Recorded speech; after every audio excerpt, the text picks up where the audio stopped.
நான் உங்கள் எம்ஆர்ஹெச் மணி பேசுகிறேன். இன்றைக்கி என்ன பார்க்க போகிறோன்னா, போர் மோட்ரு 500 அடி எல்லாம் எடுத்தாச்சு. இதுதான் எடுத்தாச்சு. இந்த கயிறு, மோட்ரு, பம்பு, கேபிளு, பைப்பு. எதனால் இங்கேன்னா, இங்கே வந்து ஸ்மெல்லு வர்றதுனால இந்த போரு ஸ்டாப் பண்ணிட்டு அங்கே தனியாக போர் போட்டிருக்கு. இங்கே போட்டிருக்கு. இங்கே இறக்க போகிறோம். இப்போ என்னென்னா 450 அடி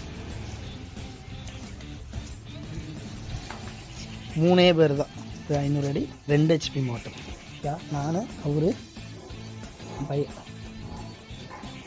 முடிச்சுட்டு நான் உங்களுக்கு வீடியோ போட்டோம். ஓகே.